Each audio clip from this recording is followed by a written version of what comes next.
Welcome students, this is Vikas Garg. Hello students, this is Vikas Garg. Welcome you on my YouTube channel. Students, last video में हमने organising start किया था और उसके under हमने organising का meaning, process, organisation structure, types of organising किए थे। तो इसी यूनिट से ऑर्गेनाइजिंग से एक टॉपिक आता है डेलीगेशन। तो आज हम इस वीडियो में डेलीगेशन, एलिमेंट्स ऑफ डेलीगेशन और इम्पोर्टेंस ऑफ डेलीगेशन करेंगे। इस टॉपिक को स्टार्ट करने से पहले स्टूडेंट देखिए, मैं आपको बता दूं, टू पार्टीज होती हैं। एक होता है सुपीरियर, एक होता है सबऑर्डिनेट। देखिए ये होते क्या है, एक्चुअल कंसेप्ट करने से पहले मैं आपको थोड़ा सा रिकैप करता हूं, थोड़ा सा इसके बारे में इंट्रोडक्शन देता हूं। देखिए जैसे सपोज कीजिए एक प्रोडक्शन मैनेजर है, राइट। जो ये प्रोडक्शन मैनेजर है, कोई एचआर मैनेजर है, सेल्स मैनेजर है, फाइनेंस मैनेजर है, ये क्या होता है, ये मिडल लेवल होता है, ये मिडल लेवल होता है, राइट। अब जैसे कोई प्रोडक्शन है, प्रोडक्शन 4 प्रोसेस से होके गुजरता है। जैसे आप ये मानिए कि हमें कोई लेक्चर स्टैंड बनाना है, तो लेक्चर स्टैंड बनाने के लिए हमने क्या किया, लेग पीस काटने के लिए एक सबऑर्डिनेट को बोल दिया। दूसरा हमने क्या किया, उसका जो टॉप बोर्ड है उसको कटिंग के लिए हमने तीसरे को बोल दिया। थर्ड वन को हमने असेंबल करने को बोल दिया, और जो फोर्थ वन है उसको हमने फाइनल टच करने के लिए, यानी कि पॉलिश वगैरह करने के लिए, उसको फाइनल टच देने के लिए बोल दिया। तो इस प्रकार से जो प्रोडक्शन हुआ वो हमारा 4 प्रोसेस में हुआ, राइट। जो प्रोडक्शन मैनेजर है इसको हम सुपीरियर बोलेंगे, जो प्रोडक्शन मैनेजर है हम इसको सुपीरियर बोलेंगे। और जो ये इसके नीचे जो एम्प्लॉय काम करते हैं, वर्कर्स काम करते हैं, हम इन सबको सबऑर्डिनेट बोलते हैं, राइट। तो अब देखिए जो प्रोडक्शन मैनेजर है वो सारा काम अकेला नहीं कर सकता, तो इसलिए इसने क्या किया, इस अपने काम को जो भी इसके नीचे वर्कर्स काम कर रहे हैं, जो इसके नीचे सबऑर्डिनेट काम कर रहे हैं, उनको ये काम करने के लिए दे दिया, जिसको हम डेलीगेशन बोलते हैं। बट इसमें एक ध्यान ये रखना है, जब सुपीरियर अपने सबऑर्डिनेट को कोई भी काम असाइन करता है, सौंपता है, तो उस काम को करने के लिए जितनी भी अथॉरिटीज होती हैं वो भी उसको असाइन की जानी चाहिए। अगर वो ड्यूटीज उसको असाइन नहीं करेगा तो वो वर्क, जो वर्कर है, प्रॉपरली नहीं कर पाएगा, राइट। तो देखिए स्टूडेंट्स, यही आज का हमारा टॉपिक है, डेलीगेशन। अब आपको इसका मीनिंग बिल्कुल अच्छे से क्लियर हो जाएगा। अब इसने क्या बताया, delegation of authority means assigning work to others and giving them authority to do it. जो मैंने अभी आपको बताया ये वही कह रहा है कि जो डेलीगेशन है वो एक अथॉरिटी है काम को सौंपने के लिए। जो दूसरों को काम सौंपा जाता है उसको काम, जो वर्क को सौंप दिया जाता है और उस वर्क को करने के लिए अथॉरिटी देना ही डेलीगेशन कहलाता है। देखिए जो एक सुपीरियर होता है उसके पास कई बार वर्कलोड बहुत ज़्यादा हो जाता है, वो पूरा काम खुद नहीं कर पाता, तो वो क्या करता है, अपने काम को अपने सबऑर्डिनेट को सौंप देता है, असाइन कर देता है, और उस वर्क को करने के लिए उससे रिलेटेड जितनी भी अथॉरिटीज हैं वो भी सौंप दी जाती हैं, तो उसको हम डेलीगेशन बोलते हैं, right. There are 3 types of elements. First one is authority, responsibility and next one is accountability. देखिए अथॉरिटी क्या होती है, अभी मैंने आपको बताया, authority means the power to take decisions. यानी जो अथॉरिटी होती हैं वो एक पावर्स होती हैं टू टेक डिसीजंस लेने के लिए। यानी कि जैसे अभी मैंने आपको बताया कि एक एग्जांपल दिया था कि जो प्रोडक्शन मैनेजर है उसने जो लेक्चर स्टैंड हमने बनाना था, लेक्चर स्टैंड मैन्युफैक्चर करना था, उसको मैन्युफैक्चर करने के लिए हमने 4 पार्ट्स में उस एक्टिविटीज को डिस्ट्रीब्यूट कर दिया था। एक वर्कर को हमने क्या किया, हमने लेग पीस काटने के लिए दे दिया। दूसरे को हमने क्या किया, दूसरे को हमने जो टॉप बोर्ड है उसको कटिंग करने के लिए दे दिया। तीसरे वर्कर्स को हमने उसको पूरा असेंबल्ड करने के लिए, यानी कि जोड़ने के लिए दे दिया। और फोर्थ जो वर्कर था उसको पूरा फाइनल टच देने के लिए, यानी कि पॉलिश वगैरह करने के लिए दे दिया। तो जब जो फर्स्ट वर्कर है जो लेग पीस कटिंग करेगा, उसके पास ये अथॉरिटी होनी चाहिए कि कटिंग के लिए जो भी उसको मटेरियल चाहिए वो उसको वो यूज करे। अगर उसके पास वो अथॉरिटी नहीं होगी तो वो अपने काम को, अपनी रिस्पॉन्सिबिलिटी को पूरी नहीं कर पाएगा। तो स्टूडेंट्स अथॉरिटी का मीनिंग यही होता है कि to the power to take decision can be related to the use of resources and to do, not to do something. यानी कि क्या करना है क्या नहीं करना है और किन रिसोर्सेज को यूज करना है, उसकी पावर उसके पास होनी चाहिए। अथॉरिटी जो है वो टॉप टू बॉटम चलती है, राइट। अथॉरिटी हमेशा टॉप टू बॉटम चलती है, राइट। नेक्स्ट वन है रिस्पॉन्सिबिलिटी। रिस्पॉन्सिबिलिटी क्या होती है स्टूडेंट्स? देखिए, responsibility is the obligation of a subordinate to properly perform the assigned duty, यानी कि जो उसको वर्कर्स को जो काम दिया गया है उस काम को करने से रिलेटेड जितने भी अथॉरिटीज हैं वो भी उसको असाइंड कर दी गई हैं। तो वर्कर्स की ये रिस्पॉन्सिबिलिटी बनती है कि जो वर्क उसको असाइन किया गया है वो वर्क परफॉर्म करे at the time, at the right way, right. यानी कि ठीक समय पर ठीक काम वो करे, ये उसकी रिस्पॉन्सिबिलिटी बनती है। यानी when a superior assign a job to his subordinate it become the responsibility of the subordinate to complete that job. जब एक सुपीरियर अपने सबऑर्डिनेट को कोई वर्क असाइन करता है तो वर्कर की ये रिस्पॉन्सिबिलिटी बनती है अपने सुपीरियर के रिगार्डिंग, सुपीरियर के टूवर्ड्स, कि वो उस वर्क को परफॉर्म करे और जो उसकी रिस्पॉन्सिबिलिटी है वो उसको पूरी करे। नेक्स्ट है अकाउंटेबिलिटी। अकाउंटेबिलिटी को हिंदी में हम जवाबदेही या जवाबदेता भी बोलते हैं।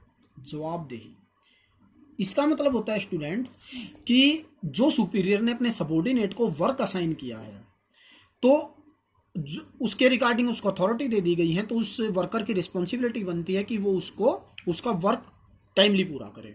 तो accountability means the answerability of the subordinate to his superior for his work performance, यानी कि जो उसने वर्क किया है तो उस वर्क के रिगार्डिंग उसकी आंसरेबिलिटी बनती है अपने सुपीरियर के प्रति कि वो काम उसने ठीक किया है या ठीक नहीं किया है, तो वो क्यों नहीं किया है। अब एक क्वेश्चन अराइज होता है, कैन अकाउंटेबिलिटी बी डेलीगेटेड, यानी कि क्या अकाउंटेबिलिटी को डेलीगेटेड किया जा सकता है, सौंपा जा सकता है? तो इसका आंसर है students no, never, accountability can not be delegated. यानी कि इसका मतलब ये हुआ कि अगर एक प्रोडक्शन मैनेजर ने, अब जैसे एक प्रोडक्शन मैनेजर कंपनी में काम करता है, कंपनी के टॉप लेवल ने प्रोडक्शन मैनेजर को कहा कि हमें इतना माल बना के चाहिए एक 1 वीक के अंदर, 1 वीक के अंदर हमें 1000 यूनिट्स बनकर तैयार हो जानी चाहिए। तो प्रोडक्शन मैनेजर ने क्या किया, उस 1000 यूनिट्स को अपने जो नीचे वर्कर्स हैं उनको काम करने के लिए सौंप दिया, राइट। अगर मान लो वो 1000 यूनिट्स 1 वीक में मैन्युफैक्चर्ड नहीं होती तो उसका जो फाइनल अकाउंटेबिलिटी होगी वो प्रोडक्शन मैनेजर की होगी टूवर्ड्स टॉप लेवल। बट जो वर्कर्स की अकाउंटेबिलिटी है वो अकाउंटेबिलिटी अपने सुपीरियर के रिगार्डिंग रहेगी कि उसने वो काम क्यों नहीं किया, राइट स्टूडेंट्स। तो अकाउंटेबिलिटी का मतलब हो गया कि एक आंसरेबिलिटी है सबऑर्डिनेट की अपने सुपीरियर के प्रति कि वो काम उसने किस वजह से पूरा नहीं किया। We can understand with the help of one example. Suppose a sell manager has to sell 50,000 books of business study of class 12th, right. यानी एक सेल मैनेजर को 50,000 बिजनेस स्टडी की 12th की बुक सेल करनी है with in 1 year. He has 5 salesman, उसके पास 5 salesman हैं। तो जो सेल मैनेजर है उसने क्या कहा, 5 सेल्समैन को 10,000 बुक, हर सेल्समैन को, प्रत्येक सेलमैन को 10,000 बुक सेल बेचने का टारगेट दिया, बुक बेचने का टारगेट दिया। तो ये क्या हुआ, ये हुआ रिस्पॉन्सिबिलिटी, राइट।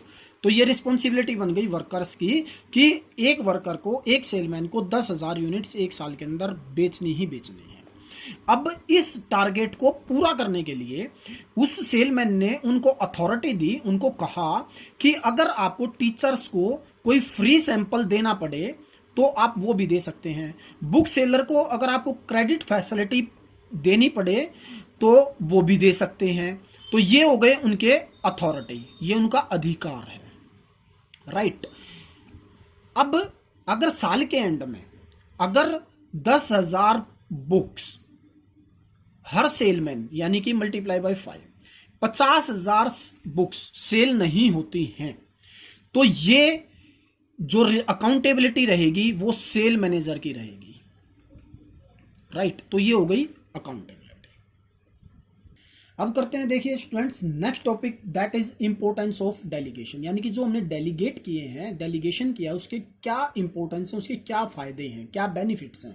देखिए सबसे पहले है अफेक्टिव मैनेजमेंट। जो मैनेजमेंट है वो अफेक्टिव हो जाएगी। वो कैसे हो जाएगी स्टूडेंट्स? आपको मैंने बताया कि जो मैनेजर है, जो टॉप लेवल है, जो मिडिल लेवल है, वो अपने वर्क को, अपने वर्कलोड को, that can be delegate to his subordinate, वो अपने सबऑर्डिनेट को डेलीगेट कर देते हैं अपने वर्कलोड को, और उससे क्या होता है, उनके पास टाइम सेव होता है, और वो उस टाइम को जो कंपनी के, जो ऑर्गेनाइजेशन के इंपॉर्टेंट मैटर होते हैं उनमें वो उनको लगाते हैं, जिससे कि हमारी जो मैनेजमेंट है, ऑर्गेनाइजेशन की जो मैनेजमेंट है, वो अफेक्टिव हो जाती है। सेकंड है एम्प्लॉय डेवलपमेंट। देखिए जब एक वर्क को डेलीगेट किया जाता है उस सबऑर्डिनेट को, तो उस सबऑर्डिनेट को एक अपॉर्चुनिटी मिलती है अपने टैलेंट को यूटिलाइज करने की, राइट। और जितनी भी उसकी स्किल्स होती हैं उनको वो उस काम को परफॉर्म करके अपनी स्किल्स को इंप्रूव कर सकता है, जिससे कि एम्प्लॉय का भी डेवलपमेंट होता है। तो स्टूडेंट्स हम कह सकते हैं कि delegation is the technique for developing better managers for future by giving them chance to use their skills, gain experience and develop themselves for higher job position. यानी कि एक एम्प्लॉय के पास एक अपॉर्चुनिटी होती है ये अपनी प्रमोशन करने की, क्योंकि उसके पास एक्सपीरियंस भी हो जाता है, उसकी स्किल्स भी इंप्रूव हो जाती हैं, और जो एम्प्लॉय का है डेवलपमेंट हो जाता है। नेक्स्ट वन है मोटिवेशन ऑफ एम्प्लॉय। इससे स्टूडेंट्स जो एम्प्लॉय हैं वो भी मोटिवेट होते हैं। क्यों मोटिवेट होते हैं? क्योंकि जो सुपीरियर है अपने सबऑर्डिनेट, उस सबऑर्डिनेट को वर्क असाइन करता है, उसको डेलीगेट करता है जिस पे उसको विश्वास होता है। तो जो जिनको डेलीगेट नहीं किया जाता वर्क, वो भी ये एम्प्लॉय मोटिवेट होते हैं कि फ्यूचर में हमें भी वर्क डेलीगेट किया जाए, राइट। इससे वो अपनी परफॉर्मेंस को इंप्रूव करते हैं, क्योंकि जब वर्क डेलीगेट किया जाता है तो फ्यूचर के लिए मैनेजर्स तैयार होते हैं, उनको करने के लिए अथॉरिटी दी जाती है, अकाउंटेबिलिटी उनकी बन जाती है। तो स्टूडेंट्स जो एम्प्लॉय हैं वो मोटिवेट होते हैं। इसके बाद है स्टूडेंट्स फैसिलिटेशन ऑफ ग्रोथ, यानी कि delegation facilitate expansion and growth of organisation by providing trend and experience personal to take up leading position in new ventures और द न्यू प्रोजेक्ट्स।